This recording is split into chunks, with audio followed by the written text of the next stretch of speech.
Buenas tardes, doctora. Le doy la bienvenida nuevamente a este serial que estamos desarrollando sobre el movimiento estudiantil de 1968, que titulamos del M68 la guerrilla en México. En el programa anterior pues iniciamos con una introducción, pues tratando de hacer un breve recuento sobre pues las obras, ¿no?, que se tienen sobre esto, y pues nos dimos cuenta de que pues es una obra muy fragmentada y, como ya vieron, pues no hay como tal una obra integral. La finalidad de este serial pues es precisamente que ustedes conozcan cómo se desarrolló este movimiento, y el día de hoy pues precisamente vamos a adentrarnos a la época previa, que pues es el espacio, la época donde se va a desarrollar este movimiento estudiantil.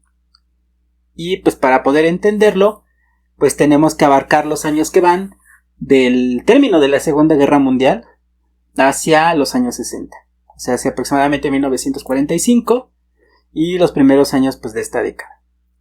Entonces, en este contexto pues va a tener pues lugar el gran hecho o fenómeno que fue la Guerra Fría. Entonces, para poder entender qué pasó en la posguerra y el surgimiento de esta llamada Guerra Fría, pues deberíamos iniciar pues definiendo qué fue la Guerra Fría. Entonces, esa sería mi primera pregunta, doctora. Bueno, buenas tardes, Daniel. Vamos a continuar con nuestro plan para abordar, más que al movimiento de 68, a la generación del movimiento de 68. ¿En qué contexto internacional nació? ¿Se formó? Y esto nos va a explicar mucho la conducta de esta generación durante el movimiento de 68 y años posteriores, desde luego. Bueno, como ya dijiste, ¿qué es la Guerra Fría? Bueno, la gente de mi generación, quizá los tuyos también, tus compañeros, sepan que a qué le llamamos Guerra Fría, pero ya algunos jóvenes ya no saben. Pues por los errores en los planes de estudio de la secundaria, especialmente con una reforma que hubo en la época del PRIAN, y entonces hay que decirle que se llama así a este periodo que va desde la Segunda Guerra Mundial y que termina en dos cumbres internacionales, en Reykjavik, una, y la otra en Washington, en 1986-87 respectivamente, y que significa que el mundo, después de la Segunda Guerra Mundial, quedó bajo la hegemonía de dos bloques. Por una parte, Estados Unidos, que representaba al bloque occidental, y por otra parte, la Unión Soviética, cuya revolución pues ya tenía varios años de éxito, como todo el mundo sabe, eso sí creo, en 1917 había triunfado la llamada Revolución de Octubre, y bueno, este bloque creció mucho después de la Segunda Guerra Mundial, porque se expandieron los países socialistas, que inicialmente había sido la Unión Soviética el único. Con el triunfo de la Revolución China de Mao Zedong en 1949 se sumó, y luego muchos movimientos independentistas, al terminar la Segunda Guerra Mundial, abrazaron las ideas socialistas y formaron parte de este bloque socialista. Me refiero a Europa del Este, ¿no?, a Europa Oriental, con estos países, bueno, Alemania, la mitad de Alemania, Polonia, la antigua Checoslovaquia, la antigua Yugoslavia, Hungría, Rumanía, Bulgaria, y por ahí se nos olvida alguno que otro de Europa, y este es el otro bloque, es el bloque que está del campo socialista. Entonces, justamente con esta nueva composición geopolítica, también hay que agregarle que al término de la Segunda Guerra Mundial empieza la destrucción de los imperios coloniales, que vamos a abordar aquí más adelante, que se encuentran obviamente en Asia, África, principalmente. Y según Hobsbawm, esta Guerra Fría tiene 3 características centrales. No las vamos a desarrollar a profundidad. En realidad quiero advertirle a los que nos están escuchando y a ti mismo que no voy a profundizar en estos aspectos. Esta es una visión muy panorámica. General. Son como de apuntes. Si quieren profundizar, pues al final les vamos a dar 2 lecturas importantes para que ustedes puedan realizarla. Son como anotaciones. Entonces decía yo, Hobsbawm, en el cual me baso básicamente, y en Joseph Fontana, repito, al final vamos a dar las referencias bibliográficas, Hobsbawm apunta que hay 3 características de este periodo llamado Guerra Fría. La primera es la amenaza nuclear, que bueno, recientemente la vivimos ahora, ¿no? Pequeñitos días, 12 días, cuando la guerra entre Irán e Israel, apoyada pues por la Unión, por Estados Unidos, porque ya no existe el bloque socialista, pero comparada a la amenaza nuclear de aquellos años, nada que ver.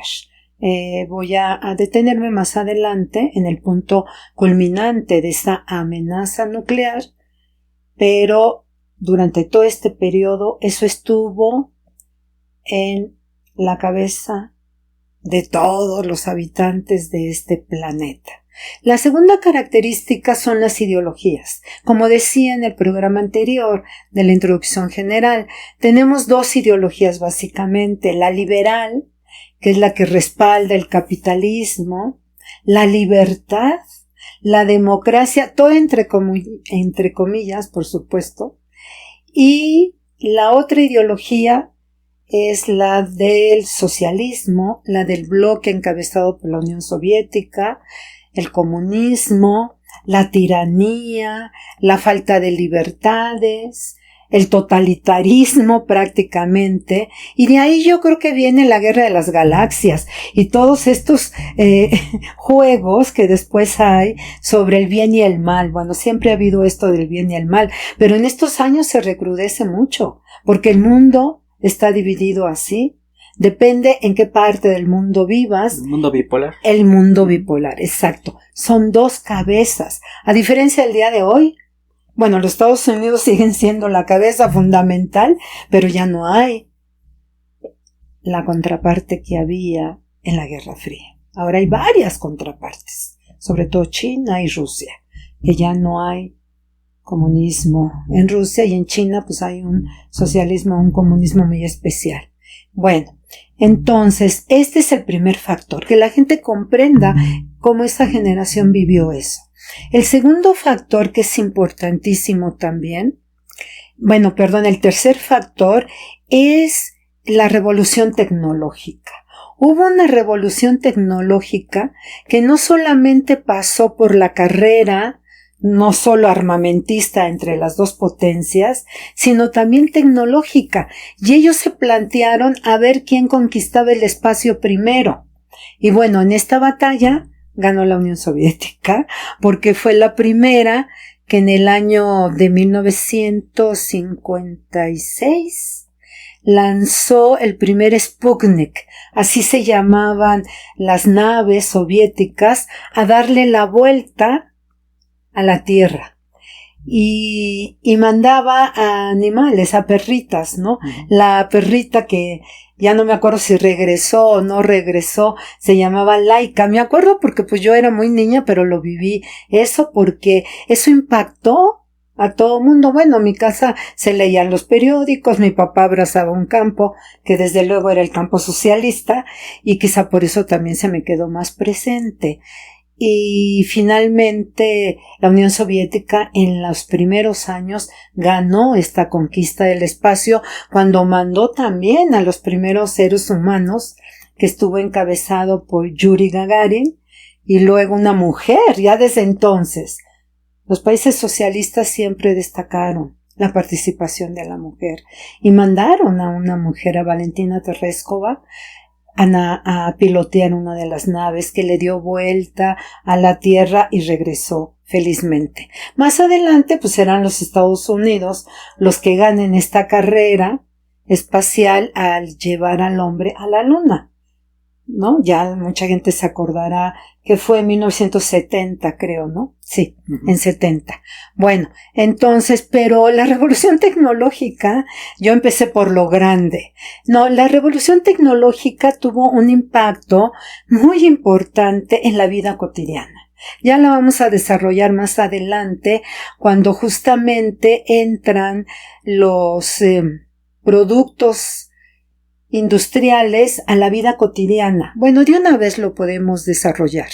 Es decir, ¿a qué me refiero con estos productos? Me refiero al refrigerador, me refiero a la lavadora, me refiero a la aspiradora, me refiero a la televisión. El radio ya era un fenómeno anterior, desde luego, a la Segunda Guerra Mundial, los años 20, el teléfono, ¿qué más dijimos? La televisión, y esto impactó y modificó la vida cotidiana, desde luego de las clases medias y altas, ¿no? Pero fue importantísimo. Aquí hay una película que en México refleja claramente este impacto, que se la recomendamos a nuestro público, que se llama Una familia de tantos. Está protagonizada por Fernando Soler y por David Silva. Fernando Soler y está filmada en 1949, por eso también se las recomiendo, el momento en que se filma. Esta película está, como ya dije, filmada en ese año en la Ciudad de México, y se trata, Fernando Soler es el jefe de familia, de una familia numerosa, de varios hijos e hijas, y David Silva va a vender una aspiradora, precisamente, y se enamora de una de las hijas. Entonces refleja muy claramente este impacto, que no fue para nada menor, y sobre todo la industria del plástico, cómo se va a desarrollar muchísimo. En México entró más tardíamente, pero se desarrolló muchísimo. Los juguetes de plástico vinieron a abaratar la juguetería en general. Bueno, y estos tres factores, repito, son, según Hobsbawm, los más importantes. Con respecto a la Guerra Fría, vivimos un momento fundamental. A la amenaza nuclear, que me voy a adelantar un poquito, nada más lo voy a mencionar, que fue la crisis de los misiles de octubre de 1962, cuando ya la Revolución Cubana, meses antes, se declaró socialista, y Nikita Khrushchev, que era el primer ministro y el presidente del Comité Central del PECUS y el primer ministro de la Unión Soviética, apoyó a esta revolución.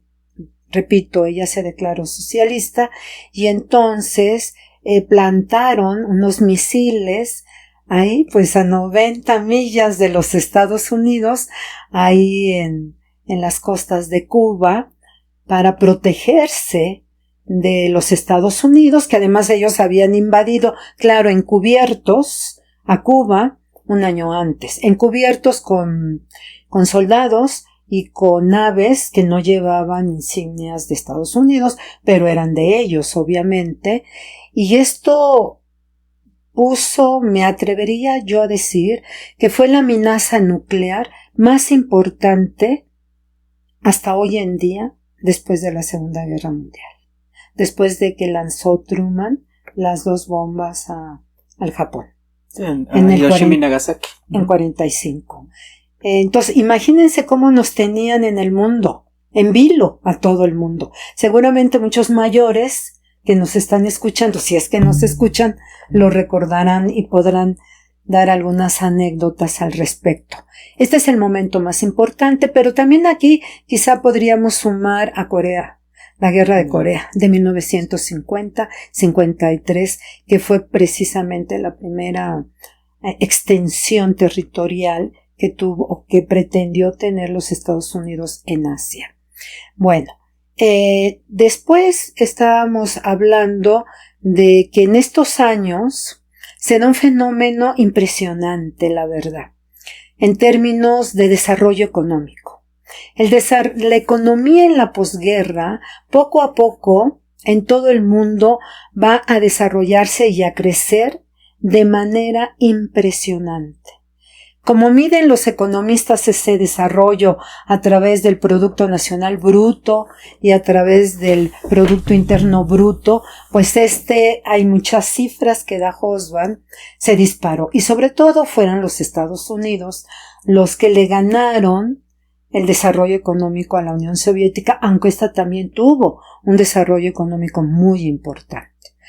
Pero fueron los del bien, los del capitalismo, los que tuvieron un impresionante desarrollo económico que fue de la mano, desde luego, con un desarrollo demográfico que impactó muchísimo más a América Latina, a Asia y a África, o sea, al llamado posteriormente tercer mundo. En los países también algunos de los no alineados que también se les llamó más adelante. Y estos años dorados hay que recordar que previamente los Estados Unidos habían desarrollado toda una política de reconstrucción en Europa, porque la guerra se desarrolló, la Segunda Guerra Mundial, creo que eso sí lo sabemos todos los mexicanos, principalmente, básicamente, en Europa. Y entonces estos fueron los territorios mucho más dañados, sus economías, todo. Los habitantes, todo, obviamente.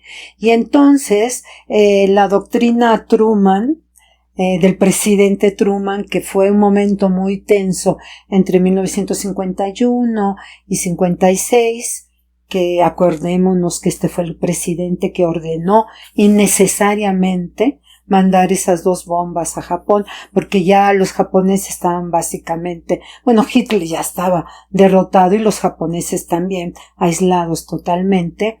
Él desarrolló este plan Truman, que ahora cuando uno lo revisa, pues ve un poco de cinismo en él, ¿no? Que consistía en dar todo el apoyo a los pueblos del mundo que se sentían amenazados porque otros pueblos externos, otros países externos los querían invadir o querían bajo su influencia desarrollar revoluciones, y entonces Estados Unidos les daba todo el apoyo. Bueno, esto fue acompañado del Plan Marshall, muy famoso también, en mi generación, repito, ahora hay que decirlo, hay que explicarlo con detenimiento, porque ya no son lugares comunes. El Plan Marshall que los Estados Unidos desarrolló para reconstruir económicamente Europa a partir de 1948, más o menos. ¿Y en qué consistía este plan? Consistía en otorgarles a estos países de Occidente, obviamente, recursos económicos para esa reconstrucción económica, y no necesariamente préstamos o créditos, sino recursos económicos. Y también esta es la época en que se forman pues las 2 instituciones hegemónicas del mundo occidental que todavía existen, que es el Banco Mundial y el Fondo Monetario Internacional, y están hoy, como desde su creación, bajo la hegemonía de los Estados Unidos. También hay que decir que los Estados Unidos forman la OTAN, ¿no? La Organización del Tratado del Atlántico Norte, que ahora ha aumentado muchísimo sus integrantes. En aquella época eran menos, y que justamente pues representa la influencia, la hegemonía de los Estados Unidos en la Europa occidental. Y se forman otras organizaciones, muchísimas, quizá la más relevante para el caso de la diplomacia internacional, pues es la ONU, que se forma en 1949, y luego la OEA, que ahora quién le hace caso a la OEA, y a la ONU tampoco nadie le hace caso, pero durante esa época sí fueron organizaciones, sobre todo la ONU, importantes, de respeto, y donde se llevaron a cabo muchos acuerdos diplomáticos internacionales. Decía yo que esto a la postre logró un gran desarrollo económico, de tal manera que los historiadores económicos le han llamado los años dorados a esta época, y esos años dorados también impactan Nuestro país. En nuestro país. El milagro mexicano. El milagro mexicano, el desarrollo estabilizador, el crecimiento, bueno, ya lo vamos a ver cuando lleguemos a México, pero estos son contextos internacionales que son muy importantes porque México no está exento de ese contexto internacional. Yo quisiera aquí mencionar también que, bueno, más bien quisiera yo leer una cita de Hobsbawm, si me lo permiten, en donde Hobsbawm está describiendo los años dorados, este gran desarrollo económico, demográfico, etcétera, de todo el mundo, no solamente de Europa, y hace un comentario sobre los movimientos estudiantiles y juveniles de 1968. A ver qué opina nuestro público, porque pues nos gustaría que nos hicieran comentarios al respecto. Y si me lo permiten, voy a leer un párrafo que yo se los pongo a leer a mis alumnos en clase, y claro, lo discutimos, pues ahí tenemos el privilegio de poder discutir frente a frente con ellos. Aquí pues no se puede, ¿verdad? Les voy a leer esto. Cuando él está hablando justamente de este gran desarrollo que hubo económico, dice lo siguiente Hobsbawm, en este libro de la historia del siglo XX, que está digitalizado. Si usted no lo tiene impreso, hay muchas ediciones, también está digitalizado. Mientras tanto, dice Hobsbawm, la política de las economías de mercado desarrolladas parecían tranquila, cuando no soñolienta. Se refiere obviamente a las políticas de mercado desarrollado a Occidente. Está hablando de Occidente. ¿Qué podía, se pregunta, desatar pasiones en ellas, excepto el comunismo, el peligro de la guerra atómica y las crisis importadas por culpa de sus actividades políticas imperialistas en el exterior, como la aventura británica de Suez en 1956, o la guerra de Argelia, en el caso de Francia, 1954-1961, y después, 1965, la guerra de Vietnam en los Estados Unidos. Termina la pregunta. Y continúa Hobsbawm. Por eso mismo, el súbito y casi universal estallido del radicalismo estudiantil de 1968 pilló a los políticos y a los intelectuales maduros por sorpresa. Todo estaba muy bien. En apariencia. En apariencia y en Occidente. Está hablando sobre todo de Occidente, y parece que el comunismo pues estaba ya muy controlado en el campo socialista. Y después afirma Hobsbawm lo siguiente. Era un signo de que la estabilidad de la edad de oro no podía durar. Esa afirmación me encanta porque tiene que ver con lo que me dijiste. En apariencia. Fue un signo que para Hobsbawm representaba que eso estaba a punto de cambiar. Qué difícil para los historiadores captar estos signos, que es una de las tareas que tenemos que hacer y que se nos olvida, que es la reflexión. Claro, Hobsbawm está haciendo aquí la historia de su vida personal y del siglo XX, porque él nace en 17. ¿No? Bueno, y más adelante termina con esto que quiero poner a discusión también. Ojalá que nos contesten algunos compañeros, compañeras. La rebelión estudiantil fue un fenómeno ajeno a la economía y a la política. Movilizó a un sector minoritario concreto de la población, hasta entonces apenas reconocido como un grupo especial dentro de la vida pública, y dado que muchos de sus miembros todavía estaban cursando estudios, ajeno en gran parte a la economía, salvo como compradores de grabaciones de rock, la juventud de clase media, especialmente.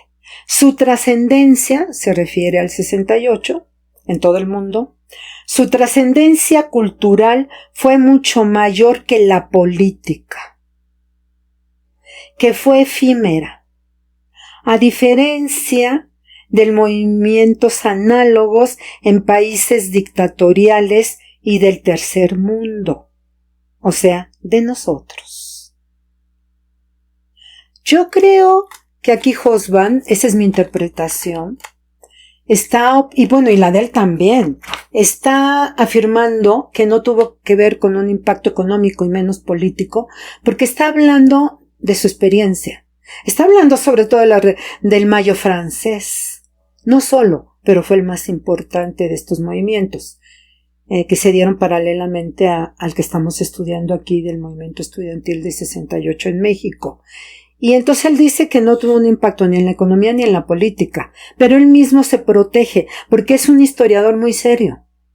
Y entonces dice, salvo en los países tercermundistas. Ahí pudo haber sido diferente.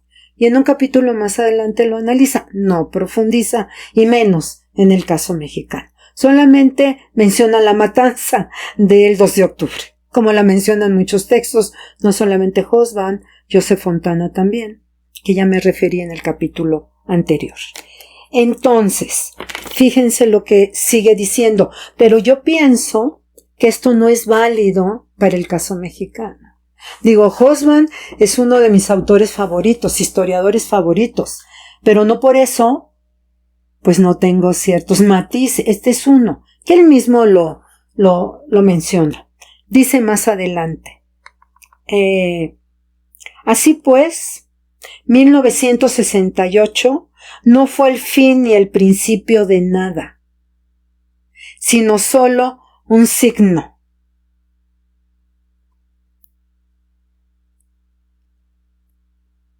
¿Qué opinan ustedes? Yo creo que en el caso de México esto no es válido, no es un signo.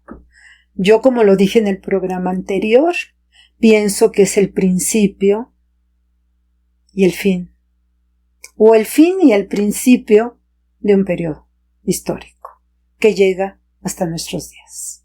Esa es mi opinión. Pero bueno, es la mía y la voy a tener que sostener a través de todos estos programas cuando ya abordemos en la segunda parte propiamente al movimiento estudiantil y luego la guerrilla en México. Pero igual pues puede ser compartido, ¿no? Porque por ejemplo ya cuando vemos los matices a lo mejor del contexto político de donde se desarrollaron estos movimientos, en Francia pues estaba Charles de Gaulle y era también un tipo de gobierno pues más autoritario. En el caso de México, y me acuerdo, no sé qué autor menciona que la mayoría de los líderes de aquella época eran viejos. El único joven de líderes mundiales era Fidel Castro, porque tenemos a De Gaulle, tenemos a Churchill, tenemos a los soviéticos, Nikita Khrushchev también era muy viejo. Truman. Bueno, Truman, y luego de los gringos, bueno, Kennedy, pero ya que sí, Kennedy es joven, pero bueno, 60. Pero estos son los años 60, claro, igual que Fidel. Y tras ser asesinado, pues le sucede otro viejo. Sí, exacto, Johnson, ¿no? Uh-huh. Que vamos a hablar de él también. Entonces, sí. Este contraste de generaciones, la mayoría, por ejemplo, de ellos que participaron, algunos en la Primera Guerra Mundial, como Churchill, y en la Segunda Guerra Mundial, y que no entienden esta generación de la posguerra, estos hijos de la posguerra, los baby boomers, que lo vamos a caracterizar, y pues dicen, bueno, si estamos teniendo este crecimiento económico, si les dimos ya un estado, ¿cómo se llama? Un estado, el estado benefactor, o sea, con instituciones que les dan seguridad social, trabajo, o sea, ¿de qué se están quejando, no? Pero no entienden ciertas cosas que vamos a abordar, que es la parte de la participación política, y también ciertas inquietudes que surgen ya como una clase diferenciada dentro de la población como jóvenes, que es a lo mejor de lo que podríamos hablar ahorita, que mencionó Hobsbawm en esta parte de esta generación. O sea, ya se comienzan a diferenciar y surgen ahora sí como una categoría la juventud. Porque antes prácticamente era niñez y se brincaba a la adultez. Claro. Sí, pero este tema, como es un poco más extenso y que tiene que ver con la revolución cultural de esos años, te propongo que lo veamos en otra cápsula.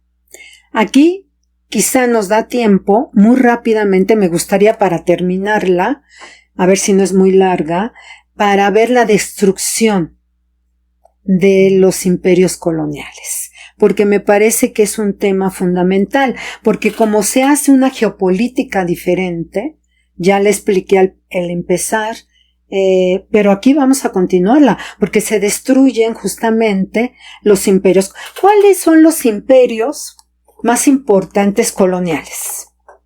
El inglés y el francés, que ya son imperios también en decadencia, y la mayoría de ellos tuvieron su apogeo y hay que dejarlo también en claro en el siglo XIX. Claro. O sea, el imperio británico en el siglo XIX pues fue el que dominaba prácticamente todo el mundo, ¿no? Y el francés, pues en menor medida, que fue parte también de la pugna. Y pues tenían sus colonias mayoritariamente pues en Asia y África. Exacto. Entonces, vamos a hacer un recuento muy rapidito, porque repito, no podemos profundizar, pero sí para que todos los que nos están escuchando y viendo vean cómo se va reconfigurando y cómo estos imperios coloniales pues ya están, como dices, en decadencia. Vamos a empezar, principalmente esto afectó a Asia. Quizás recordarán que en Asia claro que hubo una gran resistencia de estos imperios por perder sus colonias. ¿Por qué? Porque las querían utilizar para la reconstrucción económica después de la guerra, de la Segunda Guerra. Entonces era el peor momento para perderlas. Pero al interior de estos colonias, vamos a llamarlas porque eso eran, pues había ya venían desarrollándose movimientos independentistas muy importantes, como el caso más notorio fue el de Vietnam, obviamente. Y entonces aquí empezamos, si quieres, por Francia, nada más lo señalamos. Francia tenía, pues, Indochina. ¿Qué comprendía Indochina? Vietnam, el norte, el sur, Laos, Camboya, principalmente, y luego, una cosa que la gente se sorprende, porque se nos olvida, es que las importantes islas de Indonesia, que son, no sé, muchísimas, claro que está una fundamental. esos archipiélagos. Exacto, son grandes archipiélagos. Indonesia estaba controlado por los holandeses. Como que nosotros ubicamos a Holanda más en África y más como potencia marítima en los siglos XVI, XV, XVII, ¿no? No tanto ya para el siglo XX, pero sí, era un territorio de Holanda. Y luego, bueno, ya la gente conoce muy bien las posesiones principales del imperio inglés, sobre todo la India, porque pues ahí tenemos a un gran dirigente, a Gandhi, que en 1949, después de sufrir a los virreyes que mandaban los ingleses, ¿te acuerdas? Porque los ingleses quisieron controlar estos imperios, estas colonias que tenían, sobre todo en Asia y en África también, los querían controlar a través de los emires, de los virreyes, de los reyes, y entonces en la India finalmente triunfa, ya después del asesinato de Gandhi, o Gandhi todavía vive, bueno, no lo recuerdo, pero en 1949 ya logra la independencia total con respecto a su metrópoli anterior, que era Inglaterra. Creo que en el caso de África también es muy importante mencionar que sobre todo el África del Norte tuvo grandes independencias, porque por ejemplo Egipto también fue controlado un tiempo por los ingleses, seguían siendo controlados hasta que ya después rompieron esta dependencia, pero en la parte norte de África, como es el caso de Túnez, como es el caso de ¿cómo se llama este país que está junto a Túnez?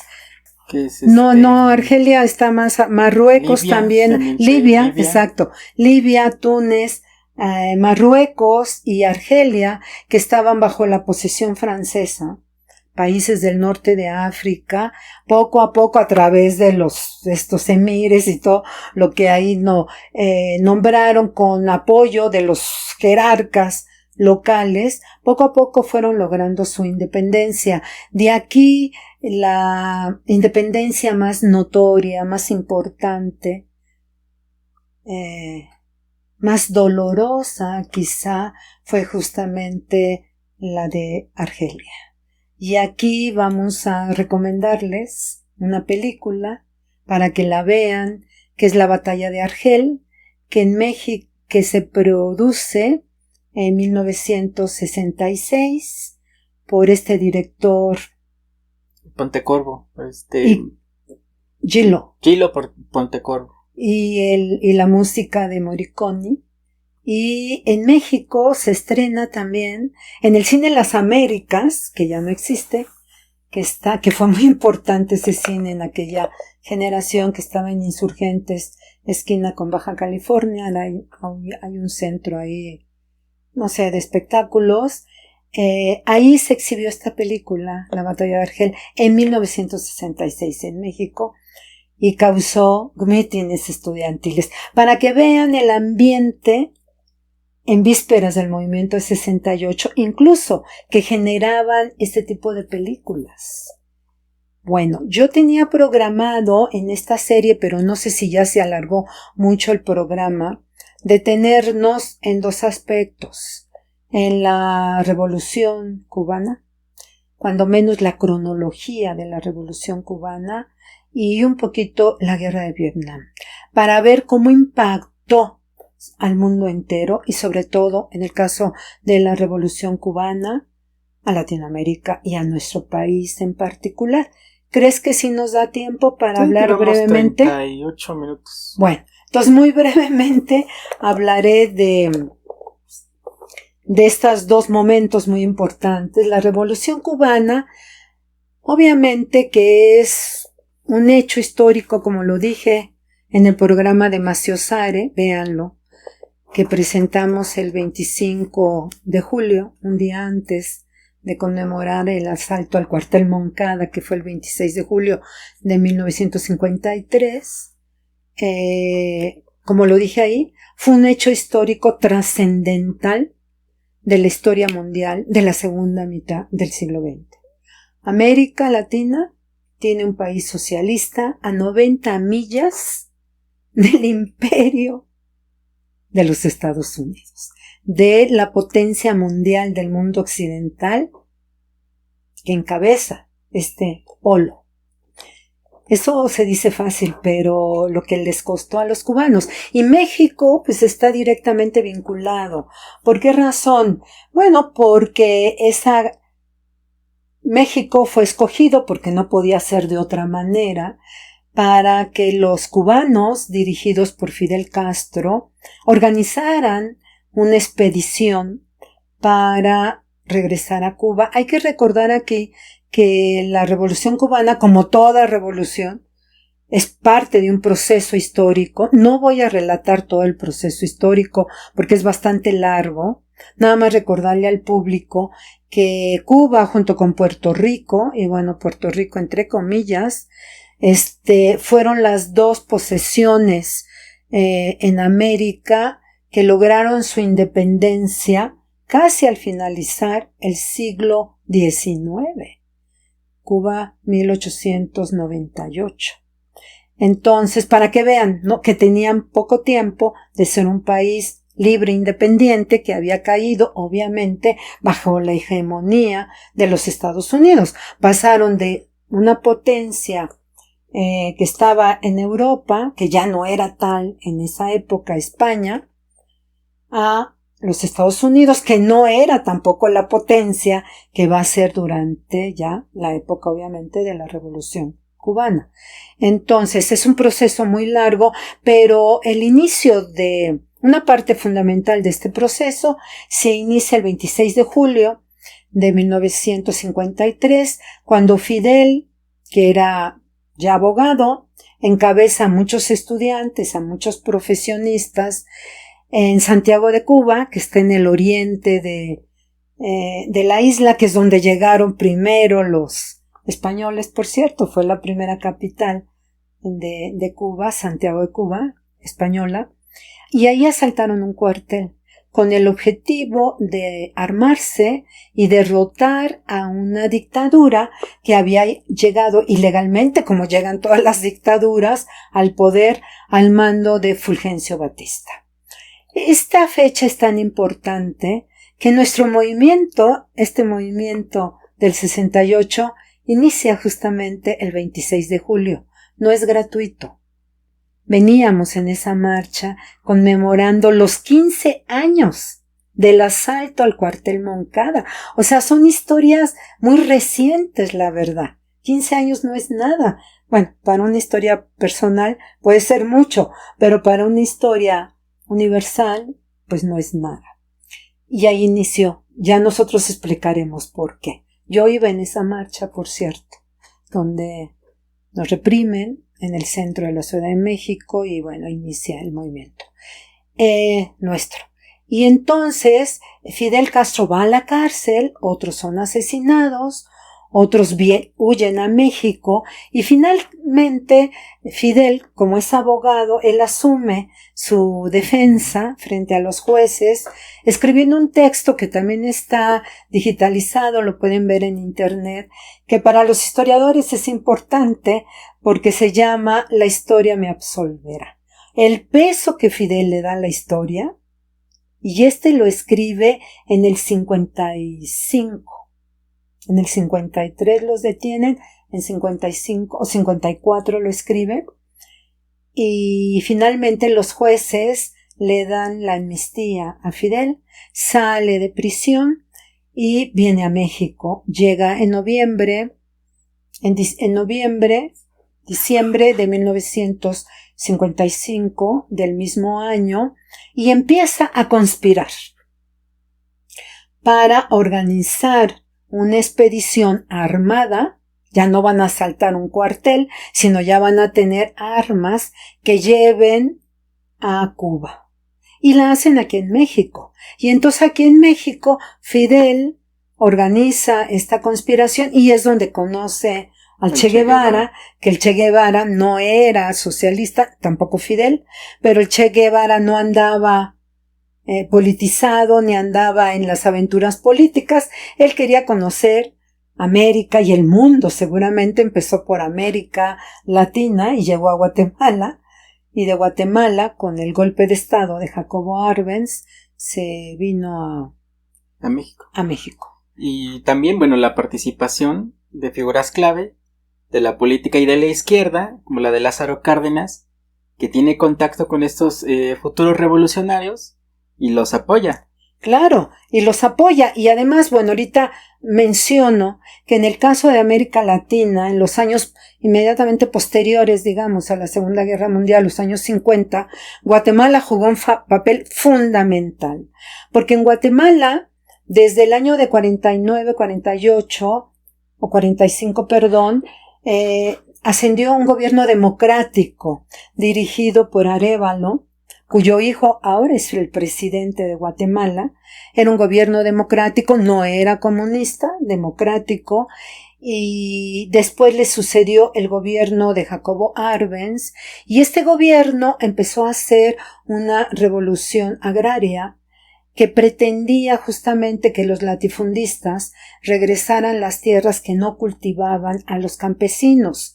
Y luego, claro, protestó la United Fruit Company, que era esta compañía norteamericana que tenía intereses en la agricultura de todo Centroamérica. Y que controlaba todo. Y no solamente de las repúblicas bananeras. Exacto, no solamente Guatemala, sino toda esa región.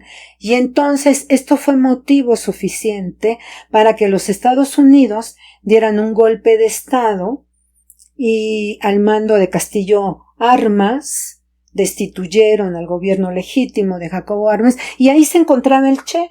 Y el Che se había relacionado con otros, esos sí eran exilados, que venían de su primera esposa, venía del Perú, ¿no? Hilda, ella, bueno, mi impresión es que politizó un poco al Che, y porque ella sí estaba involucrada, venía justamente del Perú porque también había habido ahí un golpe de estado de un gobierno democrático afectándolo, se puso una dictadura y así estaba el Che cuando vino el golpe de estado y todos salieron de ahí. El Che sobre todo porque siempre tiene sus visas vencidas, como fue en el caso de la detención en México. Tenía su visa vencida, aparte de que ya andaba en la conspiración del movimiento 26 de julio de Fidel Castro y por eso se conocen, porque el Che pues se relaciona. La Ciudad de México tenía 5 millones de habitantes. El barrio de la Tabacalera, ahí donde quitaron las estatuas recientemente de Fidel y del Che, era un barrio de muchos asilados políticos, sobre todo españoles, pero también estos guatemaltecos y de otras partes que escogieron a México y México les abrió la puerta para asilarlos desde luego.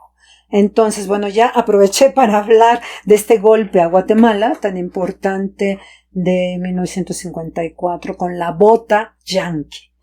Y entonces, finalmente, esta expedición logra comprar un barco, el famoso Granma, en Veracruz, un barco que tenía capacidad para 20 personas y meten a 82.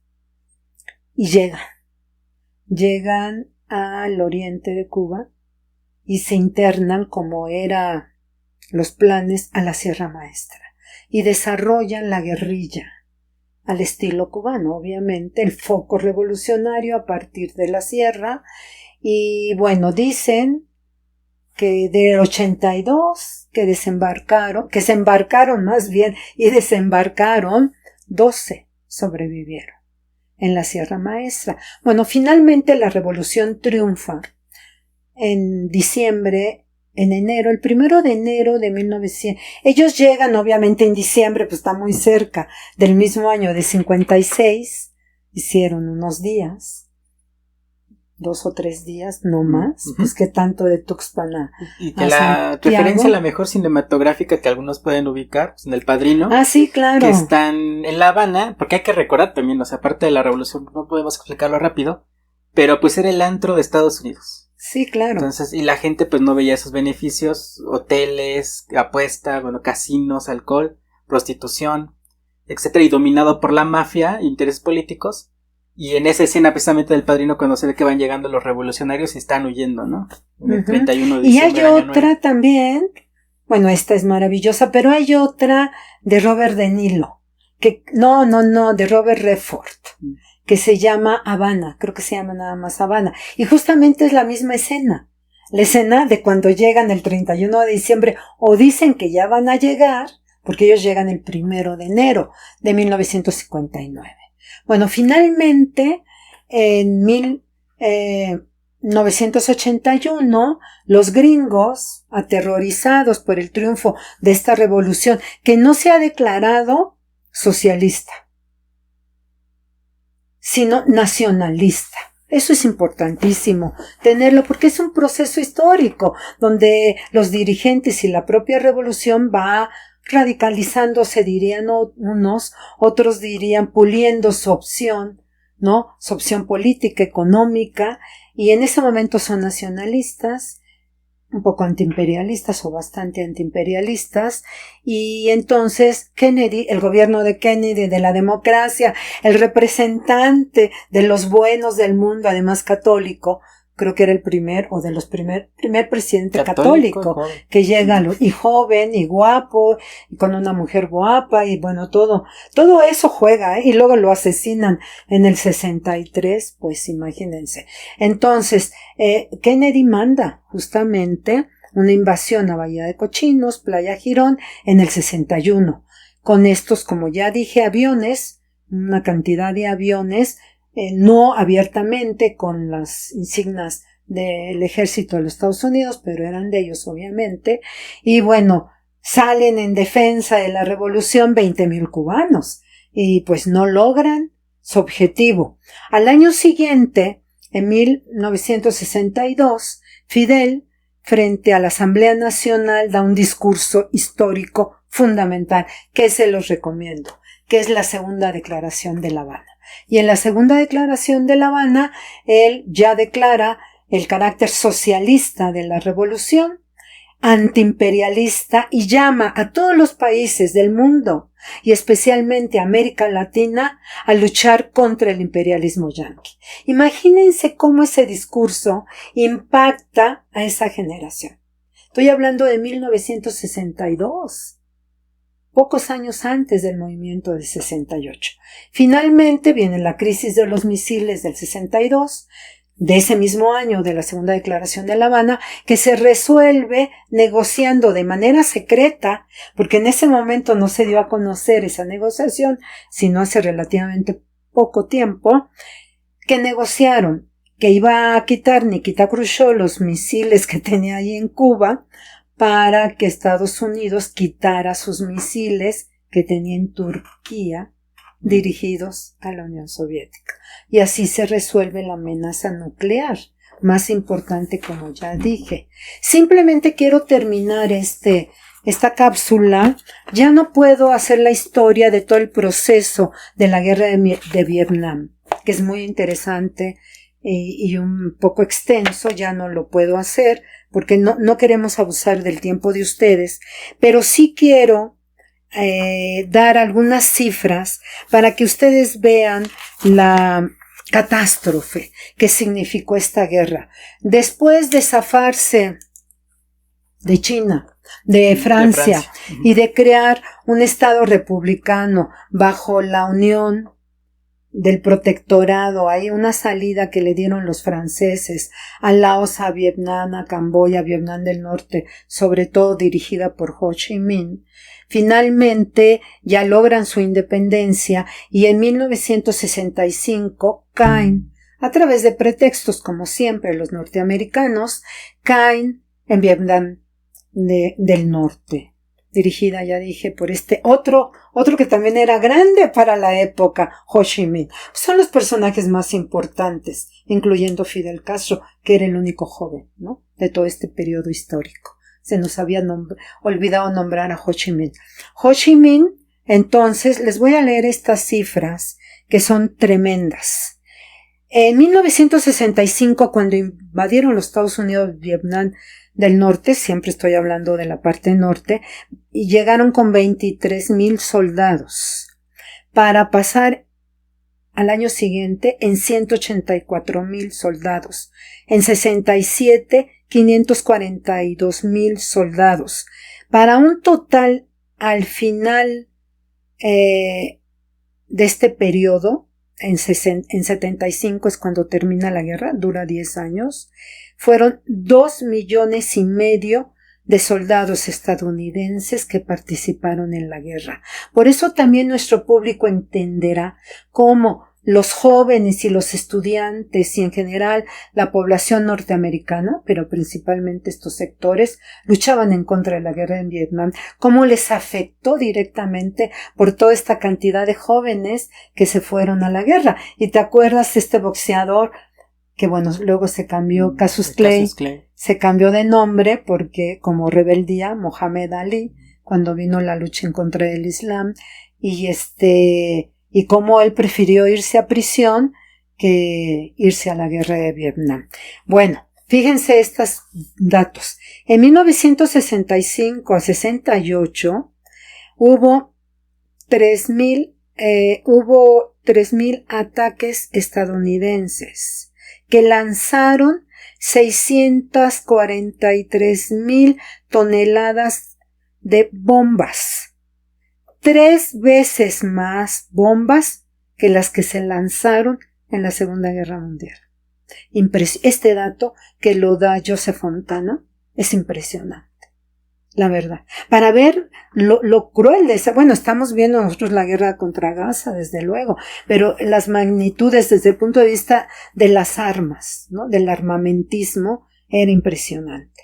Y bueno, también esto va a ir acompañado en los Estados Unidos, que tampoco me da tiempo nada más que de anotarlo, de una intensísima lucha en los años 60 por los derechos civiles de la población negra llamada ahora afrodescendiente, dirigida sobre todo por Martin Luther King. Con esto yo creo que damos un panorama muy apretado. Es como, claro, yo en mi curso me detengo un poco, pero tampoco mucho, porque quiero aclarar, este no es un curso de la Segunda Guerra Mundial, no, es un contexto histórico, de Guerra Fría, es un contexto histórico de esos años para entender nuestro movimiento en el 68. Bueno, o sea, en resumen, para que lo tengamos igual claro, o sea, la época que va a anteceder al movimiento estudiantil de 1968, como ya vimos, pues se enmarca dentro del contexto de la Guerra Fría, que se va a entender como el enfrentamiento entre el mundo del bloque capitalista con el bloque socialista, teniendo Estados Unidos en el bloque capitalista y la Unión de Repúblicas Socialistas Soviéticas, la URSS, como el bando pues socialista. Y los países de la periferia, el tercer mundo, donde se van a desarrollar realmente los conflictos de estas dos potencias, porque imagínense si se hubieran desarrollado entre estas dos, pues ya no estaríamos ahorita como humanidad. Porque precisamente cuando estuvieron a punto de enfrentarse, por ejemplo con la crisis de los misiles, como ya vimos, pues estuvimos prácticamente pues cerca del fin.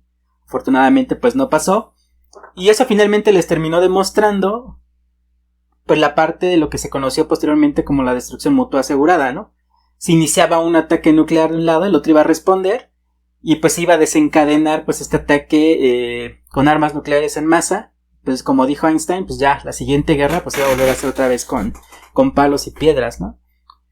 Igual marcada por el crecimiento económico, los años dorados del capitalismo, donde vamos a ver que pues hay crecimiento económico, hay empleo, hay también la creación de un estado de bienestar que va a responder a las necesidades también de la población, seguridad social, pues salud, vivienda, que ahorita ya no tenemos, y que en esta época pues finalmente termina generando contradicciones y pues no iba a durar para siempre. Esto pues cae en crisis o comienza a caer en crisis finalmente hacia esos años, el 68, el 70, viene esta crisis económica, que pues bueno, lo vamos a revisar posteriormente.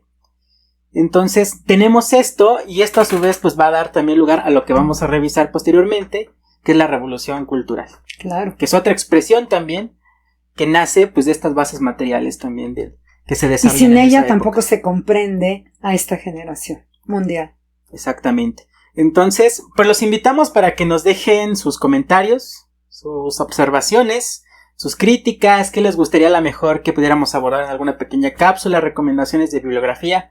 Como ya dijo la doctora, pues esto es solamente una revisión pues muy general. Demasiado. Porque nos llevaría a un curso. Hay cursos dentro de nuestra facultad que a veces cuando yo les llego a platicar a personas que no conocen pues lo que vemos dentro de la carrera de historia, que dicen, ¿a poco llevas un año de Guerra Fría, de Guerra de Independencia, de historia de Estados Unidos? Pero pues sí, se lleva un año a veces estudiando ciertos fenómenos o hechos históricos. Entonces, pues los invitamos y finalmente pues concluimos con las recomendaciones bibliográficas. Claro, la primera pues es Hobsbawm, que justamente la historia del siglo XX, ya les dije que hay versión digital, y la segunda es la de Joseph Fontana, que también hay una versión digital y se llama El siglo de la revolución. Está en crítica y también creo que hay una versión digital. Perfecto. Entonces, pues las pueden buscar, están en librerías, están en internet. Y pues síganos, los invitamos a suscribirse, a buscarnos, sí. En el caso, por ejemplo, de la doctora en su Instagram, está como Cristina Gómez, en el mío como Daniel Guzmán. El canal de YouTube está como Historia para el Presente. Y pues no queda más que agradecerles de nueva cuenta y los esperamos en el siguiente episodio de esta serie. Muchas gracias, Daniel, y a nuestro público. Gracias, doctora. Hasta la siguiente. Hasta la siguiente.